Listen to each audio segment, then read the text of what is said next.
over 40 some economic development organizations in our region. I think 30 some in the Valley area, the Elko area, and we're all making a lot of noise, and it's attracting industry, it's attracting interest in the region, but we are all doing it under our own strategic plan. So let's say Brownsville, LaPorte, McAllen, Mission, Pharr, Laredo, they all have their own strategic plan as a community to try to attract industry to that community, because it's those tax dollars that fund these economic development organizations. So they're more concerned about their own community. But I think that if we start looking a little bit broader and say, hey, why don't we promote as a region and try to attract, what lands in McAllen benefits Brownsville, benefits all the other cities around it, the same with Pharr. And so I think that's part of the thing that we're missing is, come together as a region, have some sort of strategic plan. I'm not saying that bring in somebody from the outside and just create a plan for them, but try to collaborate with each one of the plans that already exists in each community, because each community is trying to leverage their assets, right? And so, but if we bring all those together, then we'll know that the right hand is talking to the left hand at the same time, and we're able to produce, new leads for the region and new companies. If, for example, Weslaco doesn't have the assets for a particular company, they should be willing to share with the rest of the region that lead that could potentially land here. If it doesn't land in McAllen or Weslaco or Harlingen, or we want it to land somewhere in the RGV or the Laredo region for us. So that's where I think we're missing a little bit, but I think we're doing great things because we're creating a lot of noise. We're getting a lot of interest, things that we didn't get before, like calls, website inquiries on our website about the region. So now we're not having to wait for leads. Leads are coming to us of the interest for us to show them what we have here today. Point.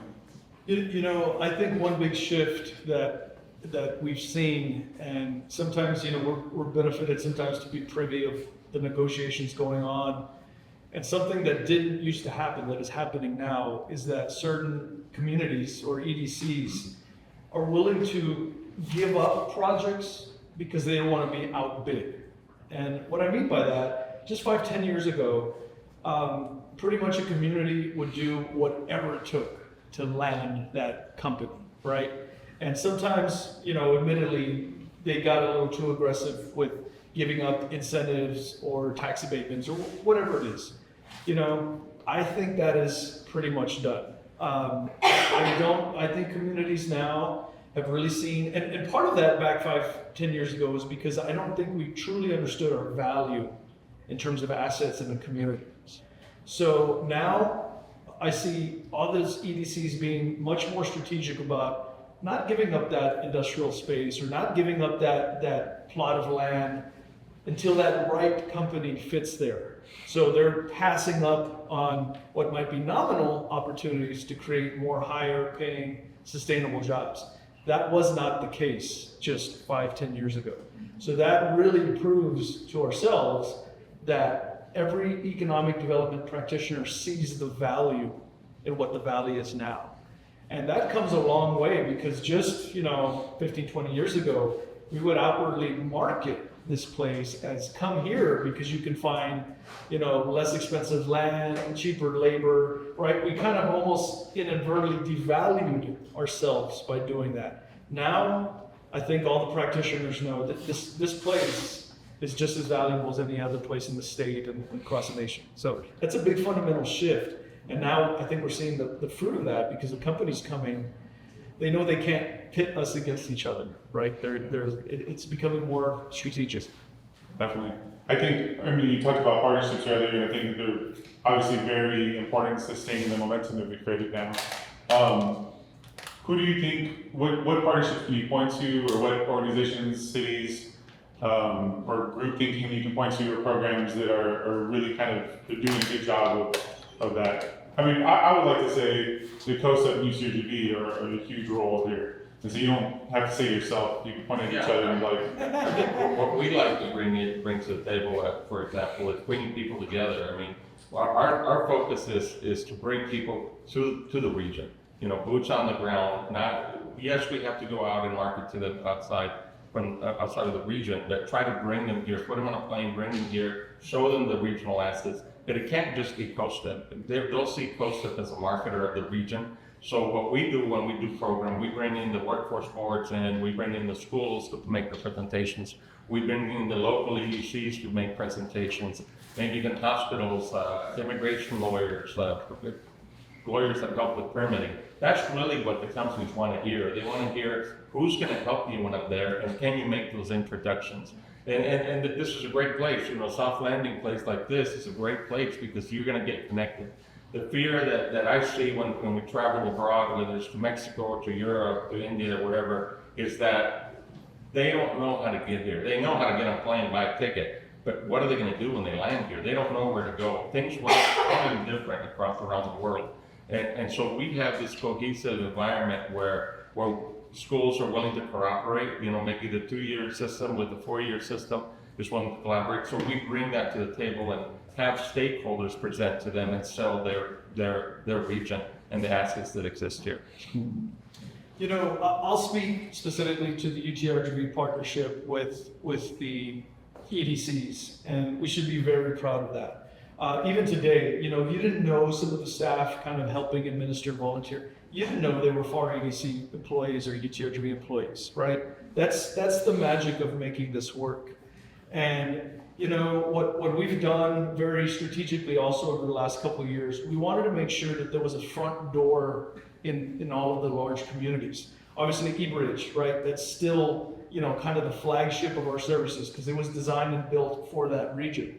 And for those that haven't been there, it's just, I tell people all the time, it's really turned a corner because the entrepreneurs are starting to create their own culture outside of, BCIC or UT-RGV creating programs. And that's the magic. It's kind of like the snowball's already kind of going on its own, right? But we've done the same thing with the Harlingen EDC, obviously with our center in Weslaco. And then this building, this didn't exist last year, right? And this was years in the making, but we had almost every service that we have here that we had in the past. The only difference is we have a front door, right?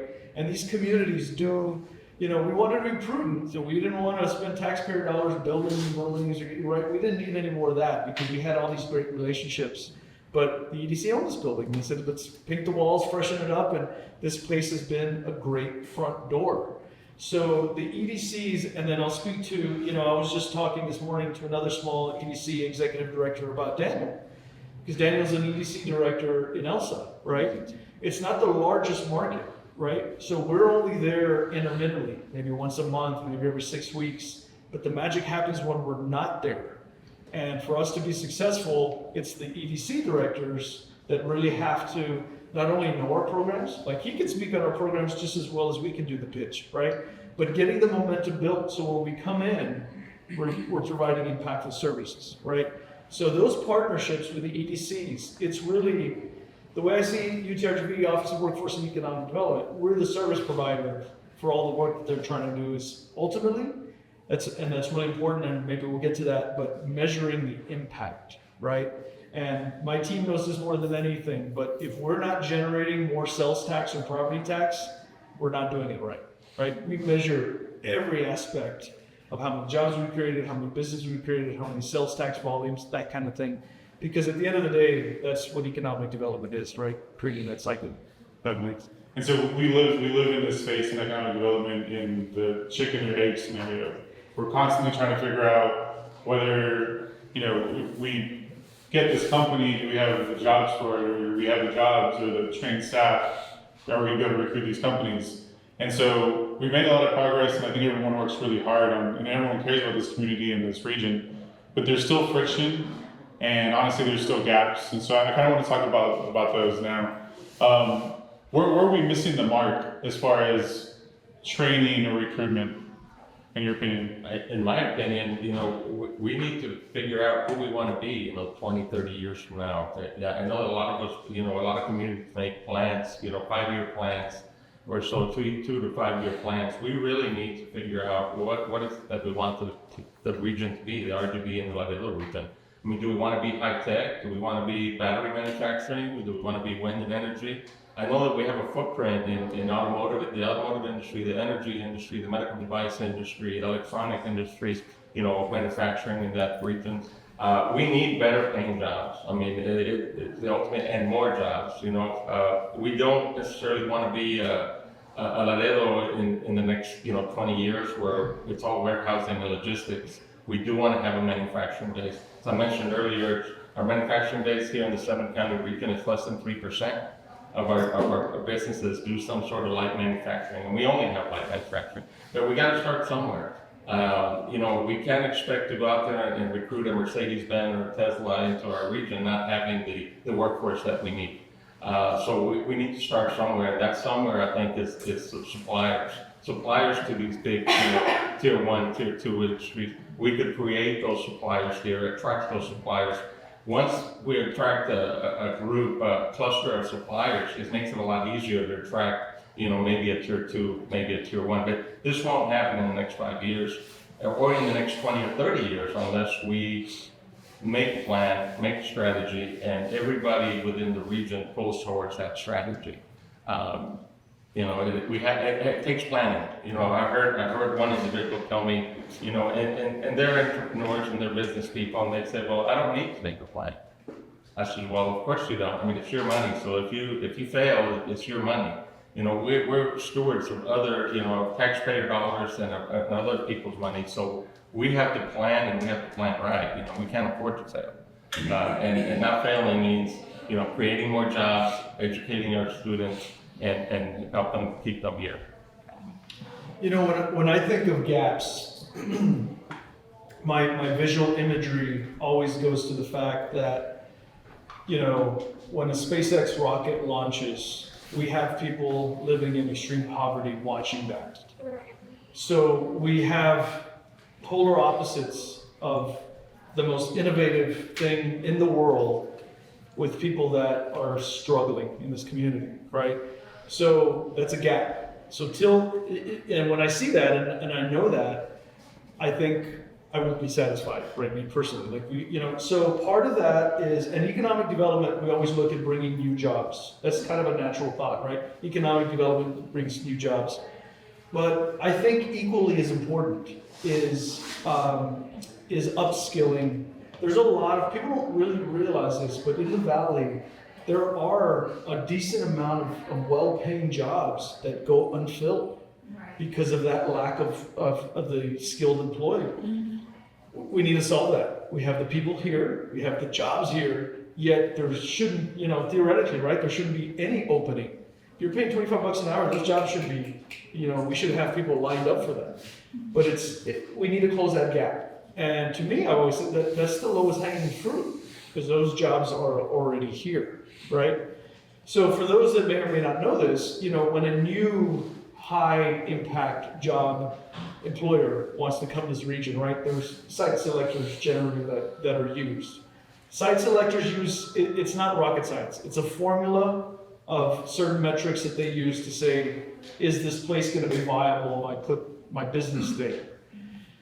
They know our deficits, sometimes more than we do, right? So like any garden, ecosystem, whatever you want to call it, you got to kind of if you remove the weeds from your garden, more things will grow and flourish there. So if we start upskilling a little bit better, get wages higher locally of jobs that already exist, new jobs, new opportunities, and those high demand suppliers, they're gonna follow, right? And we're already seeing that.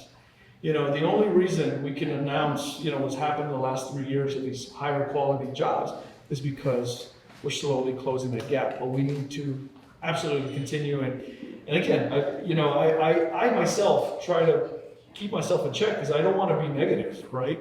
I want to see everything we've done as a region, but you can't keep your perspective off where we still need to go. So I appreciate even discussing gaps because they're still there, right? Yeah. And I think, kind of as you alluded to earlier, there's 40 different EDOs across the region, and I think in the startup culture, right, they talk about working in your business or working on your business, and it's very easy to get caught working inside of the business, heads down, making sure the doors open, supplies and all that. And sometimes you need to kind of zoom out, 30,000 square foot elevation to kind of see what's going on. And so I think, you talked a little bit about kind of like the blind spots. And so what are some blind spots that EDOs have, or, you know, collectively we have that we're not able to kind of focus on because we're kind of stuck working in the business? Well, to be frank, I mean, some of the reason Coast Up got into this is twofold. You know, one's because we've been in this community since the early 70s. We were focused on workforce development, primarily education systems. And when that went away for us, we decided to get back into the regional economic development and, of course, workforce development, continue with the workforce development piece. You know, it's what we're trying to attract. You know, sometimes I see some of the local EDCs, you know, wanting to attract a lot of retail because that creates tax revenue, right? But what I try to tell others is that, okay, if you have a community, you know, with X amount of, you know, people that live there and that consume there, and you have one Whataburger, and this is simplifying the thing, you know, where you have one Whataburger and you got 300 people that go to that Whataburger daily. If you put a McDonald's across the way, you know, those 300 people, that revenue gets split between two businesses.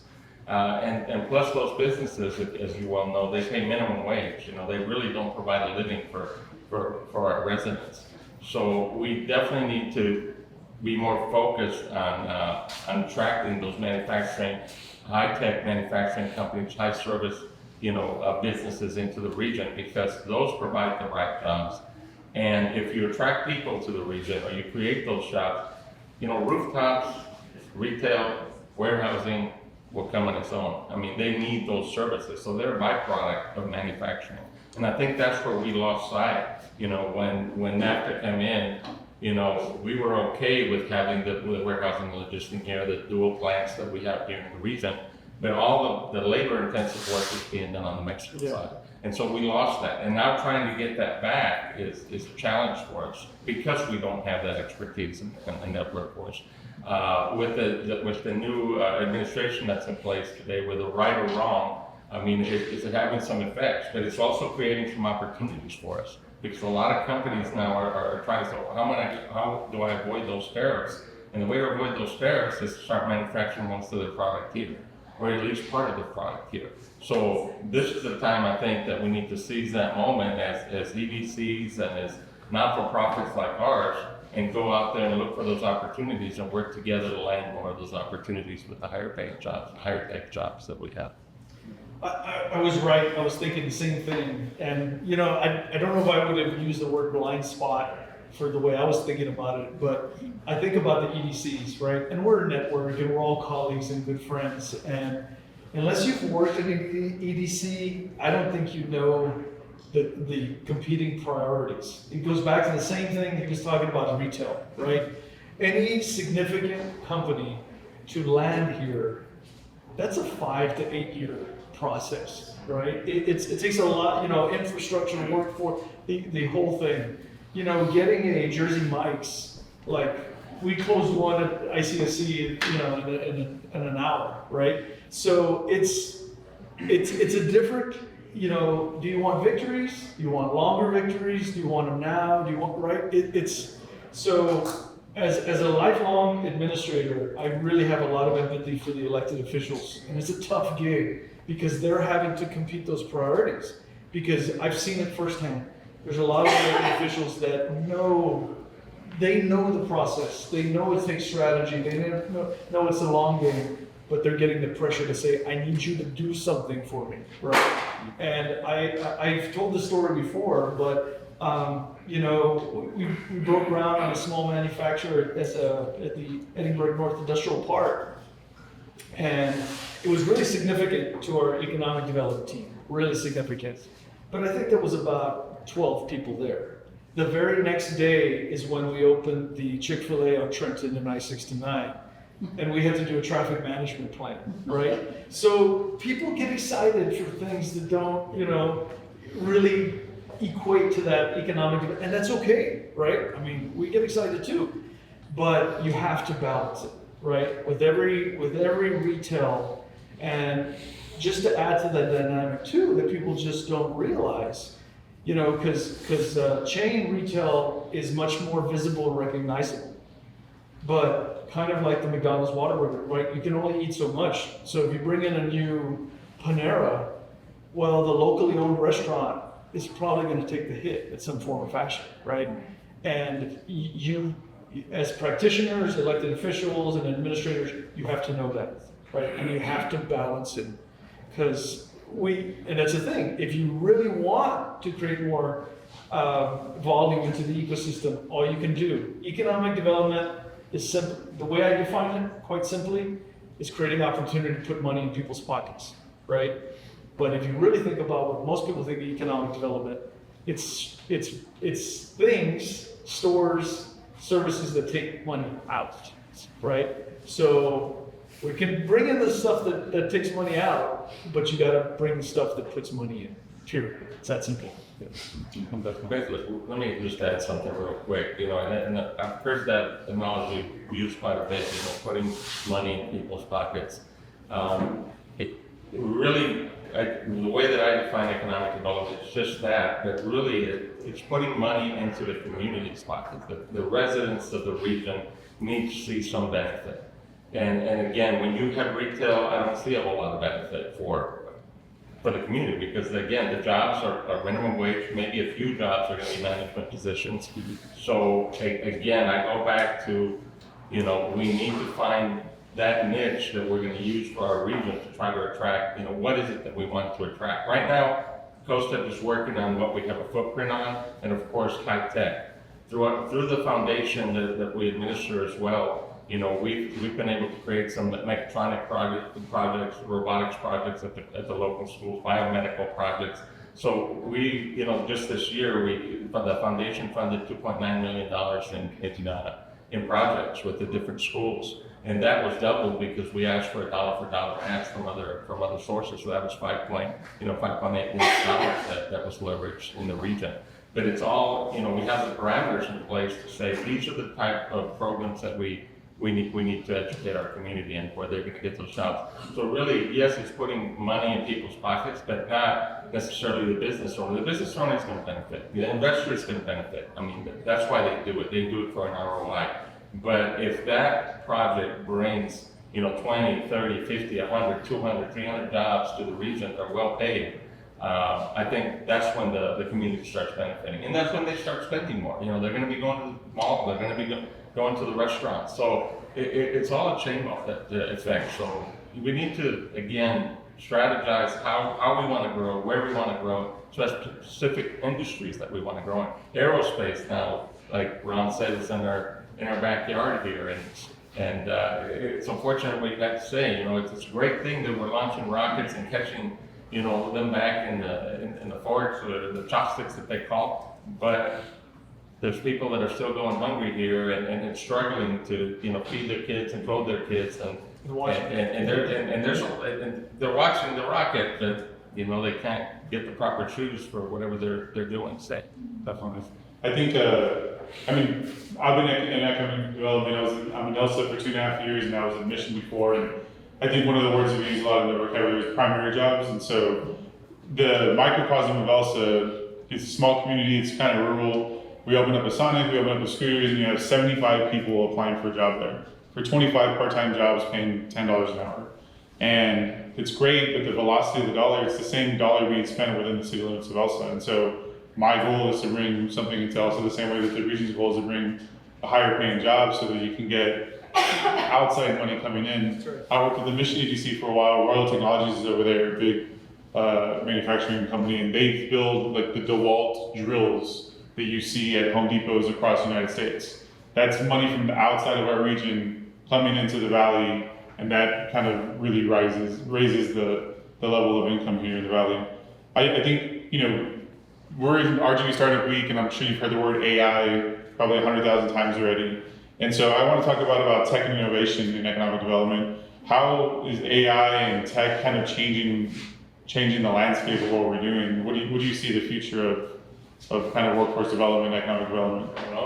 Those are the jobs of the future that we're talking about. As a lot of people, when they think of manufacturing, they think of sweat and grind and oils and the new manufacturing. I think when I've gone to see them, even across the border here or in Europe, the buildings are cleaner than hospitals.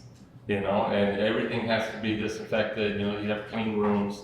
So, and you can't just go and work at those factories with a high school degree. You have to have a high-tech education, whether it's a vocational education, a 2-year education, or a 4-year education. It has to be in high-tech.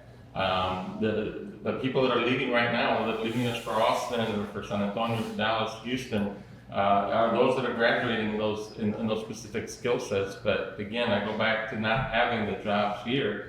They have to go earn. The reason they went to school is because they want to earn, they want to create a family, they want to have a lifestyle, they want to have a retirement one day. That is the American dream, right? Going home and a car and have a retirement and retire nicely one day. Great place to retire. There's the valley, of course. But we've had that infrastructure where wind detections have been visiting us for many, many, many years, and we continue to have that. But that's not. It's great tourism and attraction, but it's not that, along with other parts of the economic development. Wheel need to happen. Everything needs to happen at the same time. Workforce development, a business attraction, retail growing, because we need to feed those people, grocery stores and shops for clothing and stuff. So everything needs to work together, and the more we collaborate and the more we unify our mission as a region, I think the more successful we'll be. So tech is here. No doubt about it. So just somebody spit out. Give me a small business in your community. I wanted to respond to that. I think we're not addressing the issue of technology and it's not being explained well. We're not guiding these engineers. I just spoke to this gentleman over here. These kids are bright, but no one's putting them to do what they're supposed to be doing. That's right. Like, we want to guide them, but we don't explain what the process is. And IT is not just a computer, it's like programs that you create forms to validate these fields, where you're gonna store it. So you're not storing it on my Google Drive, on my little USB, on this, on that. It's integrated, like a whole structure. We have these kids coming out of engineering and they have a computer science degree, 4 years, and they don't know how to put a website together. They go and apply and no one's hiring them. Over 100 applications and nobody wants to touch them. Now, we're focusing on bigger corporations, but yes, I do believe there has to be a balance because the local businesses are gonna struggle. We together work with local businesses who have 30, 40 people, employees, and we start seeing the gaps in between them. They can't scale, they don't have CRMs, they don't have payment systems, they don't have forms where they can store all this, and that's what we need to. So what basically what I was gonna allude to is that when you think of small business still, the majority of the community thinks about something low tech, maybe a restaurant, maybe a shop, that kind of thing. That's why I'm so proud of the portfolio that UT-RGV not only has with those departments, but like this coming Monday, and everybody here is invited. We're breaking ground on our advanced manufacturing research facility, right? Or sorry, ribbon cutting opening, right? Some of those high-tech equipment you'll see there. Just earlier today, in unison with this, we were designated as a trade office, trade resource center. So patent and trademark resource center. So those are the tools, right, that everybody has to engage in to take collectively entrepreneurship to a different level, right? And that infrastructure, I call it infrastructure. That infrastructure didn't exist in the valley. But now again, we have some of the most high-tech equipment. We have, UT-RGV is about to surpass $100 million this year in research, right? That just a couple years ago, we were down in the 20s and $30 million, right? Things are changing. But now that infrastructure has to get them younger, get them trained, right? Get them engaged. And the little robots, they're not just, it used to be something you looked at and it was kind of a toy, right? So now it's really being used in the small businesses, and that's why ECC, SBDC, Apex, all these centers, all these resources, no matter where they are. If there's one thing that I want this audience to take out of today was be ambassadors to all these resources. And again, it's so many, nobody's gonna know them all. I just say, just point to the people. Call this guy, call Linda, call Julio, Rick, they'll tell you where it goes and who should be there. But there's a lot of resources, and most of those don't cost a lot of money. And they're free in a lot of cases. But that's what will take you to that struggling, sometimes moneyless entrepreneur to the millionaire. And it's already happening here. We just need to scale it up much faster. Agreed. Yeah, but what you're telling us right now kind of hits home a little bit. So you're saying you're getting your education, but you really don't know how to do your job when you get there, right? A lot. So experiential learning, it's a big word that's going around now, and I think the 4-year, 2-year institutions are getting into it. Internships, apprenticeships, I think are big. Those are things that are needed. But again, in your case, for example, if you're in the engineering arena, we don't have a lot of those businesses. Like I tell you, it's about less than 3% of those businesses are manufacturing where they would use engineering like the way you would. One of the things that I did, in my personal life when I moved here back in '86 to go to Pan Am, it's still Pan Am, it's Pan Am University. I started college back in, I believe, 1987. I think it was probably when we were born yet. And I was going to be an accountant, right? I went for accounting, business administration, and accounting. And I left my first semester and realized after I saw my degree plan, I said, man, I'm going to be working at McDonald's for the next 2 years while I finish my basics, and then maybe another 2 years. So what I did on a personal basis, I'm not telling anybody to do this, this is something I thought I needed to do. I went in and I applied to South Texas WellTech and got one of those 9-month computer accounting specialist degrees. And now I knew accounting, I learned it, because that just earned some training in those tech schools. I'm not trying to push anyone to school or anything, but I felt that was good for me because I said, well, I'm going to college, I'll be able to get an office job and do what I like to do. And that's what I did throughout my college career. It took me a little bit longer because then I got a full-time job and it was supporting me, right? But I learned the art or the craft of accounting and finance, while I was going to college. I already knew it. And the reason we instate it, it's not like, it's like we're sure of it. Like, I don't have my degree, and we sit down and we interview engineers, and the gap between a person without a degree and a person who has a master's in cybersecurity and computer science is insane. Like, they go and no one's verifying, like, hey, create this website. They put it on ChatGPT, they create it on my homework, let me go hang out with my friends. By the time they apply, nobody's touching them because it's like, oh, so we saw it earlier, less than 1% in IT. I spoke to the gentleman over here, he's like, we have a bunch of bright students over here at Egrich. Like, they need someone of their age that's gonna tell them, hey man, this is how it's done. Sure. And we've been through events and we see with no intention of disrespect, but there's a lot of BS. People want to say, like, I know the tech industry.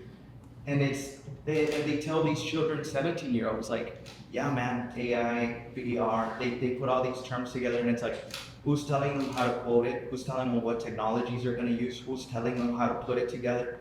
Like, there's no sense of mapping, no sense of, like, this is how a business works, how departments work. That's what we do.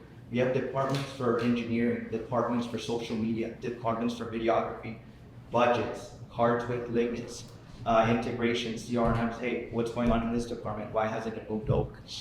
But people in the valley aren't doing that. And the saddest part to see is our, is like the kinds of program with some advice we had fun living out there. I was looking, I got my LinkedIn and San Social. I decided to come back down because we want to do something good for the community, something good for that down. We saw it as an opportunity to help create a community of education. And like you said, it's more of a consumer culture, more than a producer culture. Yeah, absolutely. When we're not creating that infrastructure, even the systems to be able to support the vision that we all, or even the opportunity that we see. Right. And that's exactly what Daniel was saying about the primary jobs. We need those. What are the programs that REST have helped fund just recently this past year was with Texas A&M International. So a business degree, there's lack of Hispanic bankers across the nation, and so they were trying to create a program. So what they did is they integrated a banker's certificate into the accounting degrees, the finance degrees, so that while you're taking your accounting degree or your finance degree, you also get the training that the banks use for a certificate, a certified banker, right? In the past, these people were graduating from accounting class or finance class, and they would get to the bank. Now the bank has to spend, a year, maybe a year and a half in training these people and getting them certified. So they're not a ready to work, employee at that point. They're not carrying their weight. But if you integrate that type of certification, that type of training, the hands-on training, and exactly, if you're gonna be a banker, now you know exactly what you're gonna do day one or day two when you get to your job. I think more of the applications and the engineers, I think, need to provide that hands-on while in the 4-year institution. I think, and I know that there's several courses and there's several at both universities that have that hands-on approach now, and it's a growing trend across the nation as well. It's definitely getting incorporated, but we need to do it faster and more at scale. If not, they rotate. Yeah. The outsiders, like we see have space. I think before we get to our final questions, I want to open up the floor to any Q&A. Yeah.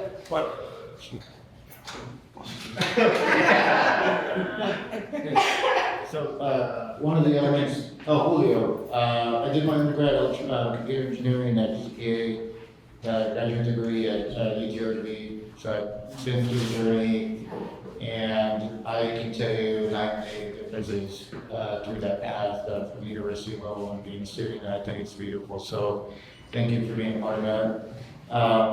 About a year ago, I discovered eBridge.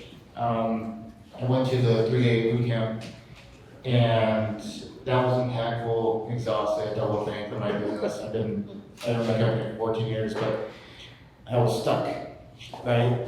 And at the end, I was exhausted. It was Sunday evening, blah, blah, blah. I'm like, hey, I can start coming to StartUp with me.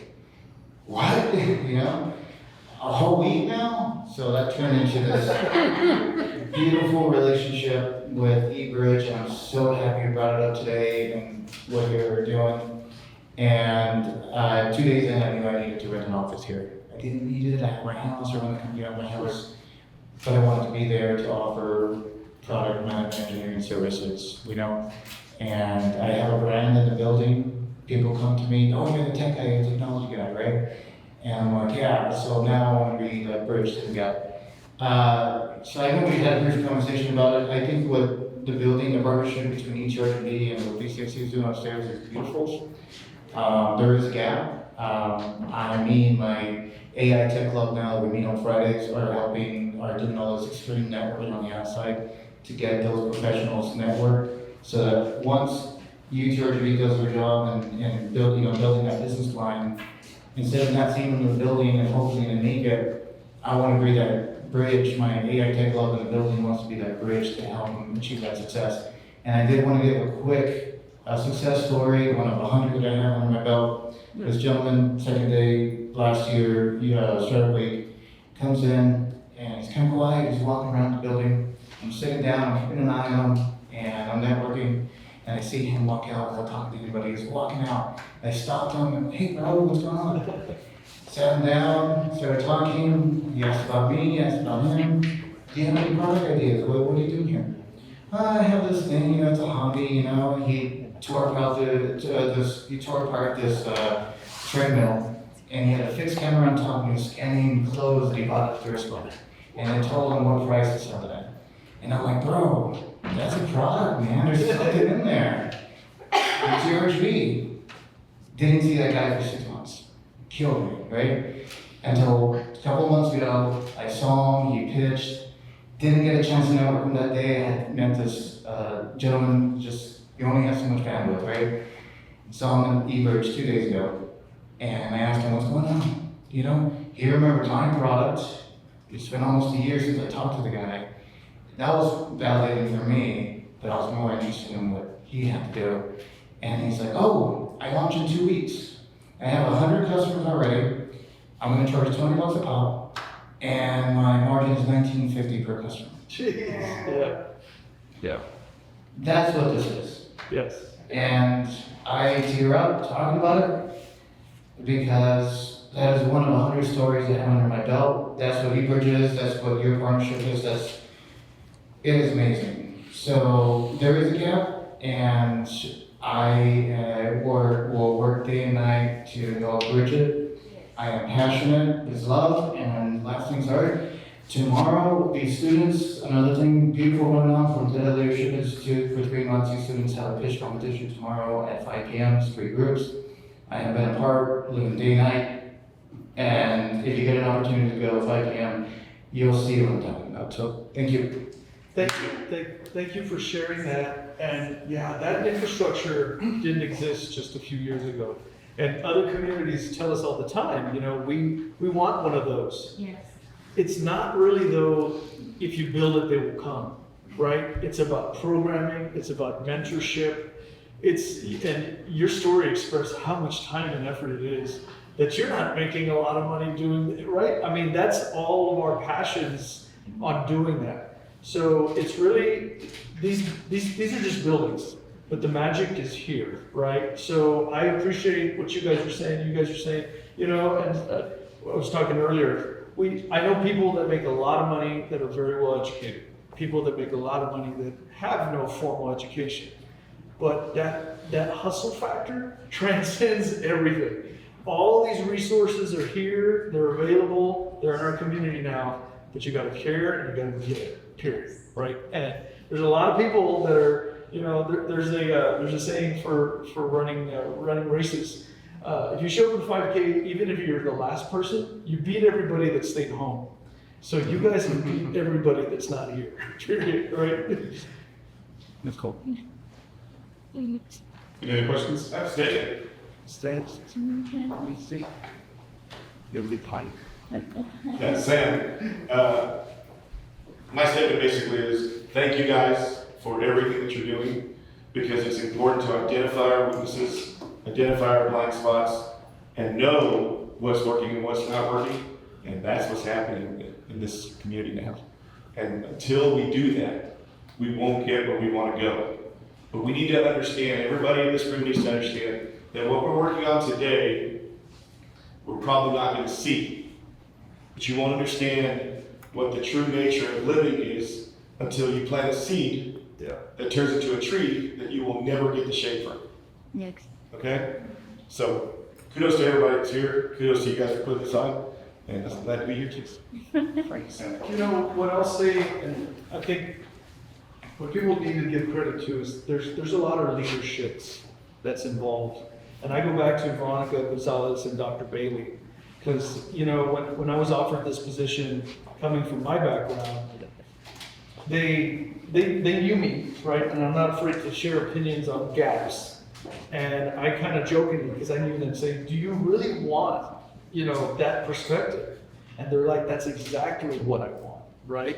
And I see that kind of leadership, Judge Cortez, I mean, all these leaders across the valley right now, getting challenged or wanting people to challenge that status quo. And I didn't see that just a few years ago. So the old way, pretty recent, you know, old way was just, I don't want to hear it, right? It's just right, this thing, but there's been a leadership shift of empowering perspectives and new ideas, and that's where we get turned that culture of innovation, for sure. So we do need to give credit to elected officials and leaders of these organizations really pushing the status quo. We have one more question. Here we go. My name is Eduardo Vazquez. I'm with the Chamber of Commerce.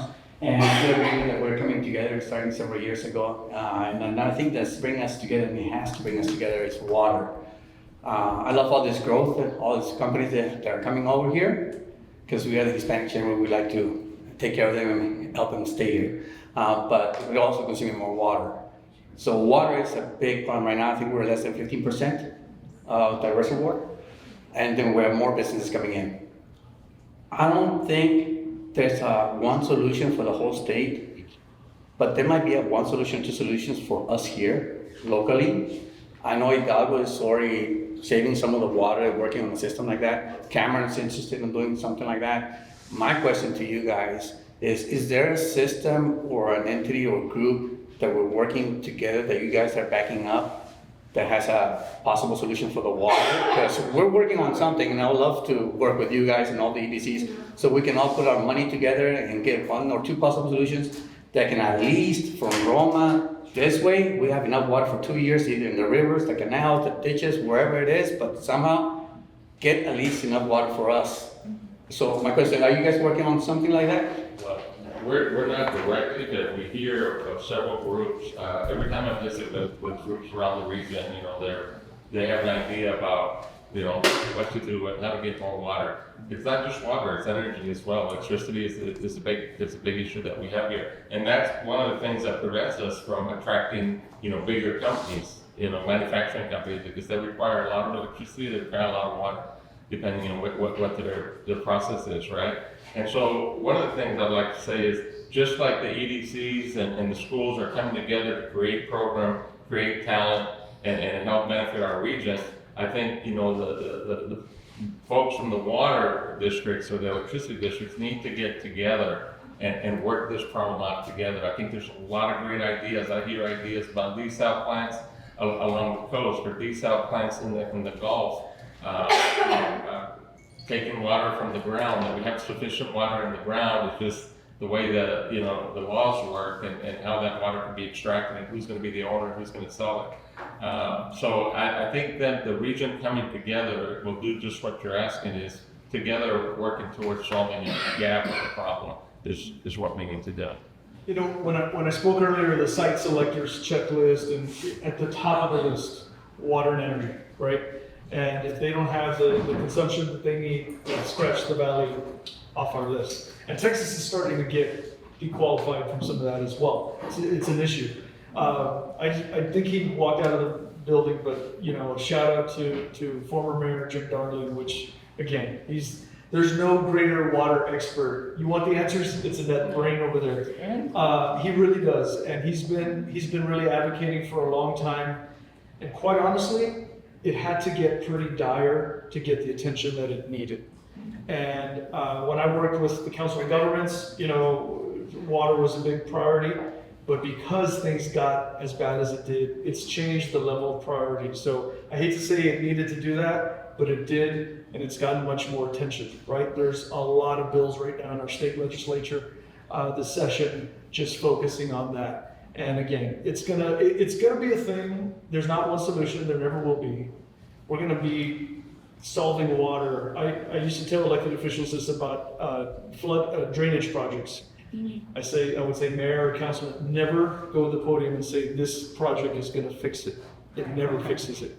It improves it. There you go. Right? So every solution will improve our water situation, not fix it. So it's just the way it goes. Okay, so final thought, I'm gonna leave you guys with this last one. Why are you hopeful about the future of the RGV?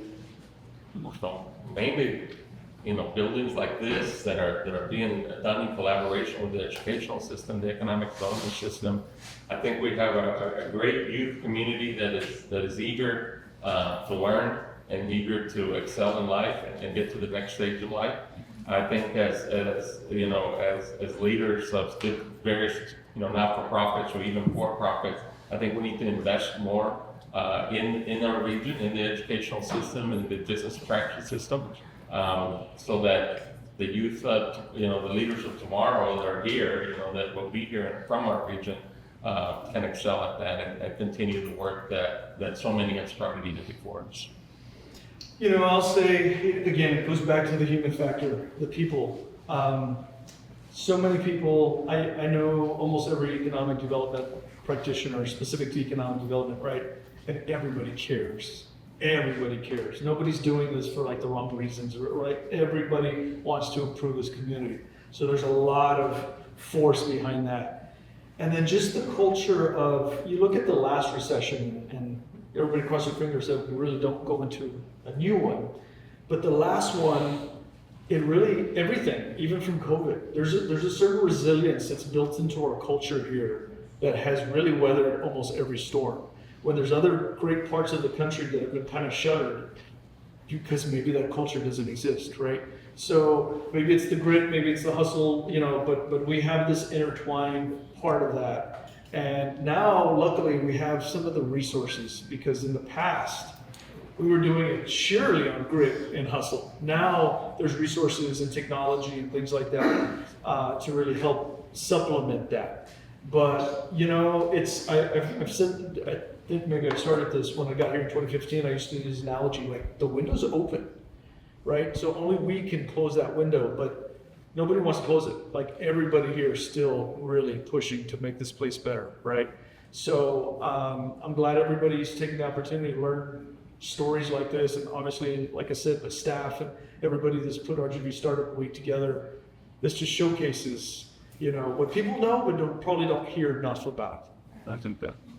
Most of you know Veronica Gonzalez. She's our senior vice president. She's my boss. She's all of our bosses, and again, very well respected. One of the most professional ladies you'll ever meet. And my previous role, I was with the city of Edinburgh, and only Veronica could have brought me to UT-RGV. I really wanted to work for her, and these centers, these departments, some of them have been around for a very long time.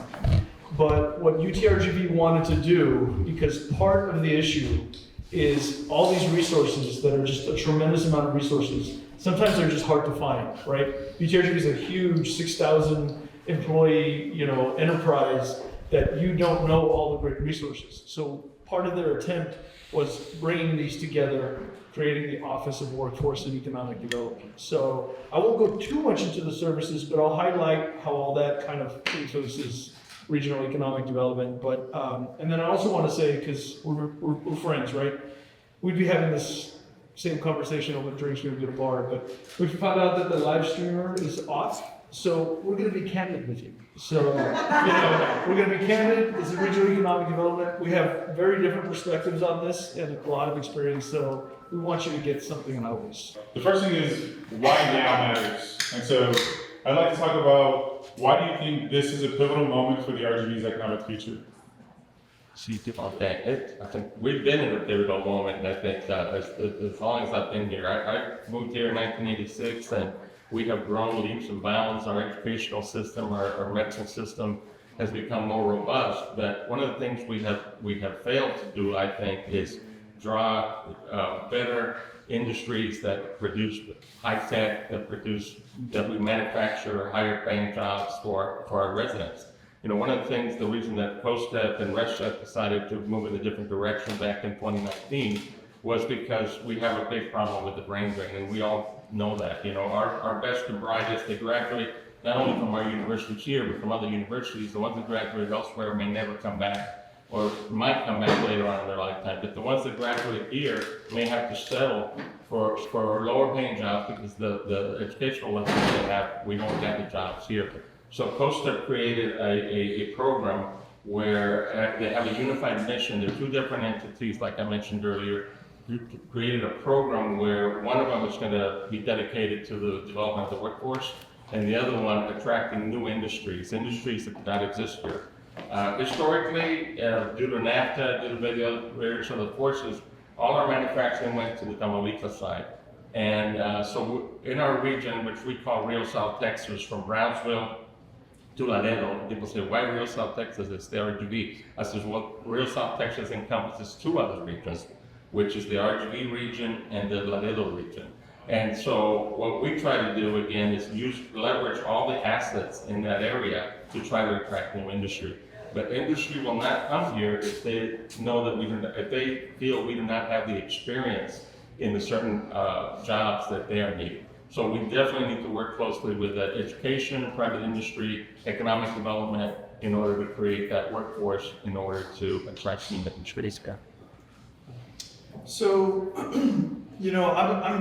I graduated high school in the Valley, but I had left for 25 years and came back in late 2015. And I remember telling people, something's going on here, right? Like you could feel kind of the energy and the opportunity. But I did come back pretty quickly with a bit of a sense of urgency because our population is growing, right? And it's growing faster than the state average. If our economic prosperity doesn't keep up with that, well, yes, we'll have more opportunity, but we'll also have more poverty, right? It could be correlated. So I have had this kind of nervous energy since I've been back about we have to keep up with that trend because population just can't grow at the same rate as poverty, right? So, but there's opportunities, SpaceX is probably the most visible and recognizable opportunity, right? That has really helped create additional more buzz, right? When I got back to 2016 or 2015 was the first semester of UT-RGV, right? And it's ironic that I work for UT-RGV now.